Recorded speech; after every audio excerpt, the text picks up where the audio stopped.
ایک ایسا امتحان جو اکثر انسان کو مایوس ضرور کرتا ہے لیکن اسے اللہ کے زیادہ قریب لے جاتا ہے۔ مصنف کہتے ہیں کہ اصل ڈرنے کی چیز غریبی نہیں بلکہ دولت اور عمارت ہے، کیونکہ دولت کی ہوس، پیسے کا یہ اندھا لالچ انسان کو اس حد تک بھٹکا دیتا ہے کہ اسے حلال اور حرام کا فرق ہی بھول جاتا ہے، اور یوں وہ روحانی طور پر بالکل کھوکھلا ہو جاتا ہے۔ کتاب میں موجود متن بڑی صراحت سے خبردار کرتا ہے کہ انسان کو مال و دولت سے خوف کھانا چاہیے کہ کہیں یہ اسے سیدھے راستے سے نہ ہٹا دے، جہاں حدیث نبوی صلی اللہ علیہ وسلم کا بڑا خوبصورت حوالہ دیا گیا ہے کہ ہر امت کے لیے کوئی نہ کوئی فتنہ ہوتا ہے، اور میری امت کا فتنہ مال ہے۔ اونچی اونچی عمارتیں بنانے کی دھن، سونا چاندی کھٹا کرنے کی ہوس، یہ سب انسان کو اس حد تک اندھا کر دیتی ہیں کہ اسے یہ یاد ہی نہیں رہتا کہ وہ اس دنیا میں آیا کیوں تھا۔ اب بڑھتے ہیں چوتھے حصے کی طرف، سچی عقیدت اور پیر و مرید کا رشتہ۔ روحانی رہنمائی تو انسان کی ایک بنیادی اور فطری ضرورت ہے، لیکن بڑے افسوس کی بات ہے کہ آج کل یہ رشتہ بھی دنیاوی خواہشات کی بھینٹ چڑھ چکا ہے۔ یہاں ایک بڑا زبردست اور تلخ حقیقت پر مبنی موازنہ کیا گیا ہے۔ ذرا سوچئے، آج کل مزاروں اور درباروں پر اتنا ہجوم کیوں ہے؟ کیا یہ سب لوگ حق کی تلاش میں مارے پھر رہے ہیں؟ بالکل نہیں۔ زیادہ تر لوگ صرف اپنے دنیاوی مفادات کے لیے وہاں جاتے ہیں۔ کسی کو نوکری میں ترقی چاہیے، کسی کو باہر کا ویزا لگوانا ہے، تو کوئی اپنے کاروباری دشمنوں کو نیچا دکھانا چاہتا ہے۔ یہ سب جھوٹے مرید کی نشانیاں ہیں۔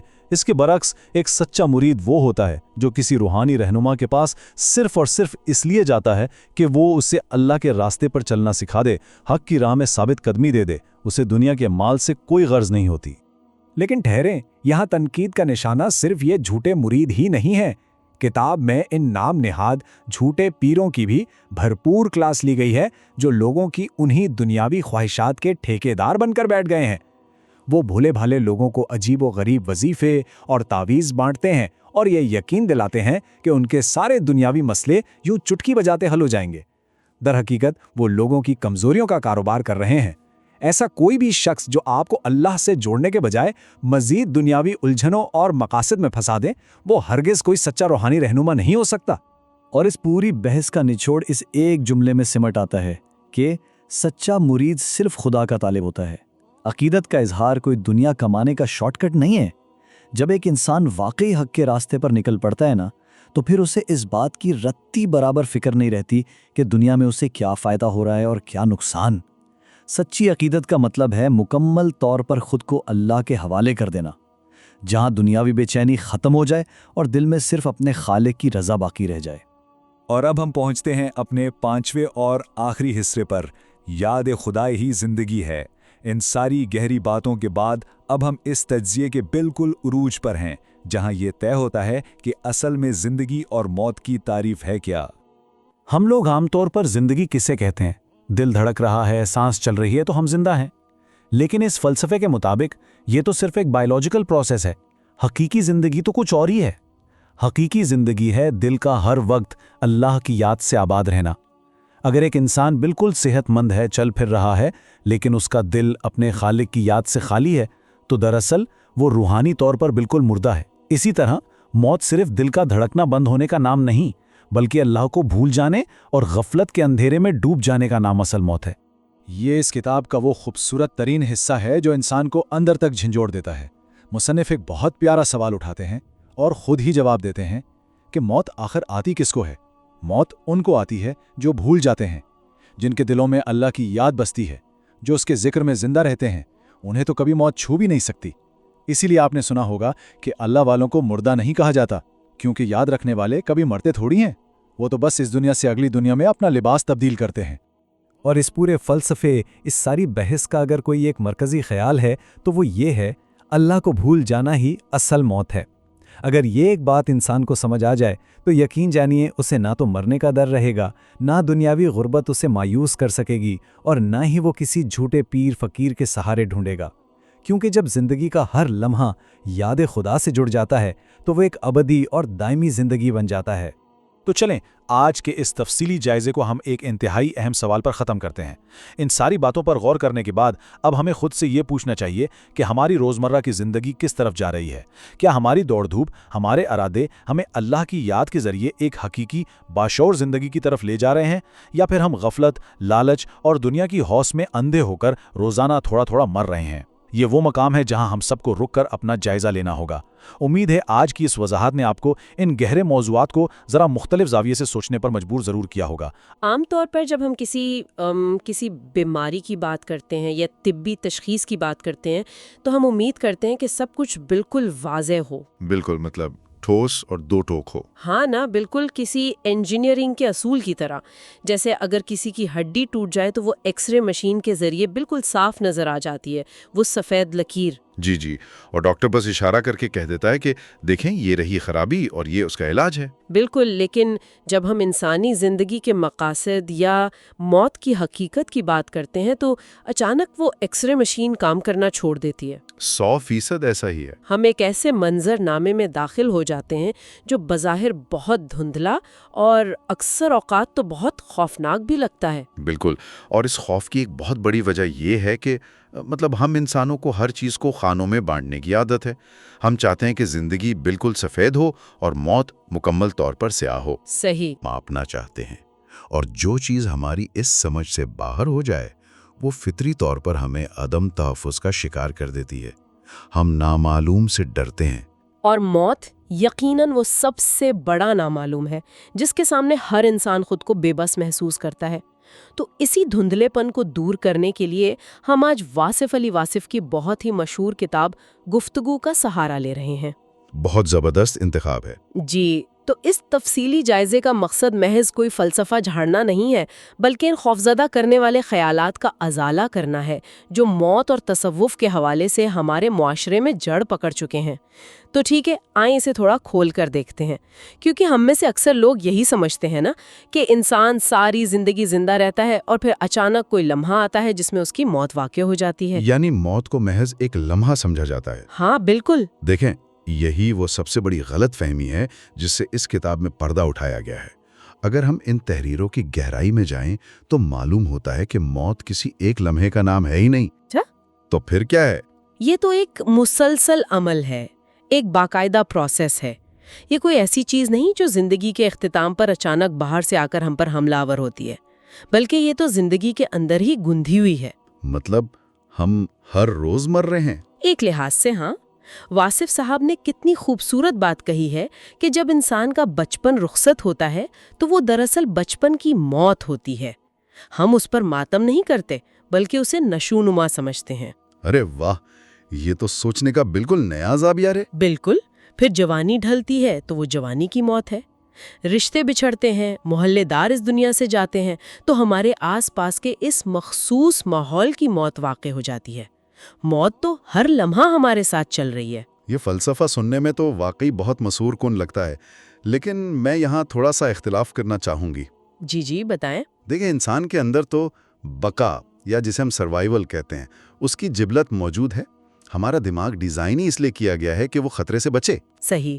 اگر موت واقعی صرف ایک تبدیلی ہے، جیسے بچپن سے جوانی کا سفر، تو ہم فطرتاً اس آخری مرحلے سے اتنا ڈرتے کیوں ہیں؟ کیا ہمارا جسمانی خوف ہماری روحانی سمجھ پر حاوی ہو جاتا ہے؟ یہ بہت ہی زبردست سوال ہے۔ بات پتہ ہی کیا ہے؟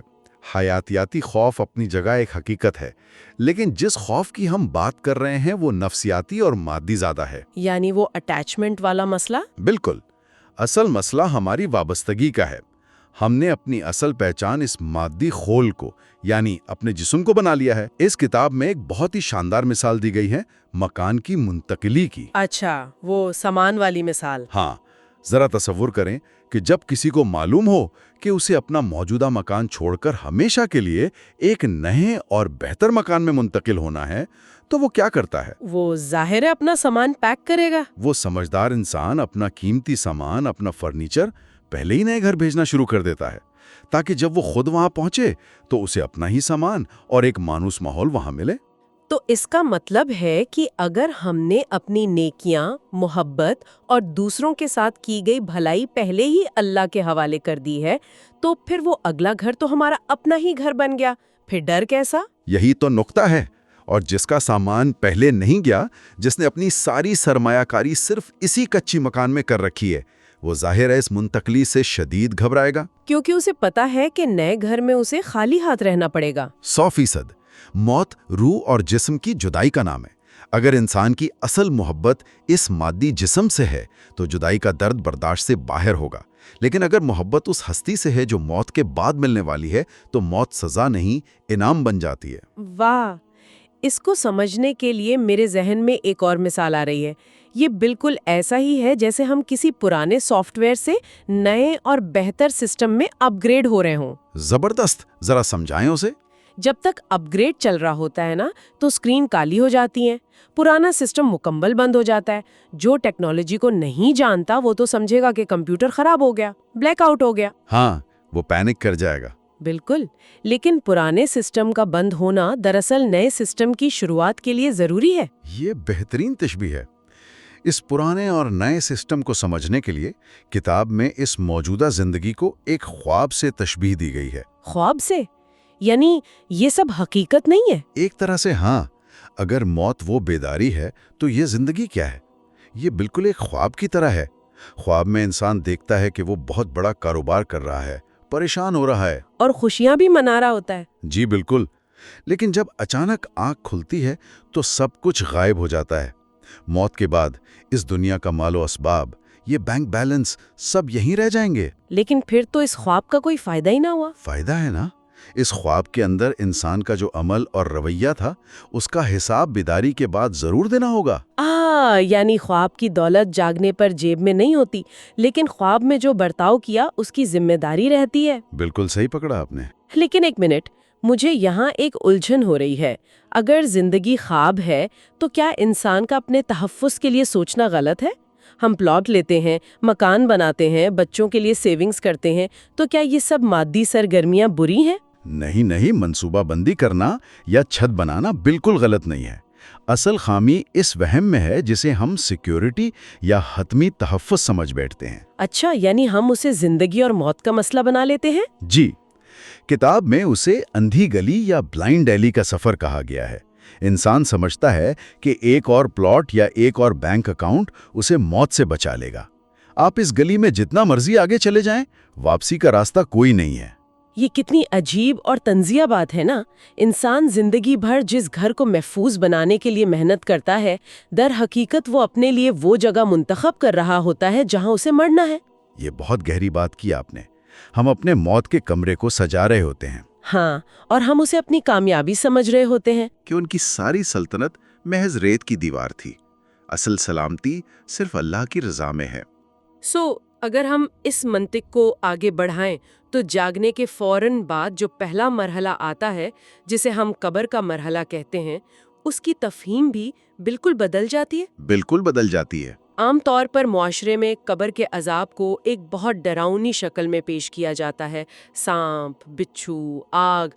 ان تحریروں میں تو اس کی تشریح ہی اور ہے۔ جی، اور یہ گفتگو کا سب سے آنکھیں کھول دینے والا پہلو ہے۔ قبر کوئی بیرونی جگہ نہیں ہے جو خود بخود انسان پر تنگ ہو جاتی ہے۔ تو پھر کیا ہے؟ یہ دراصل انسان کی اپنی اندرونی کیفیات، اس کے ضمیر کی حالت ہے، جو وہ جسم کے پیچھے چھپا کر رکھتا تھا۔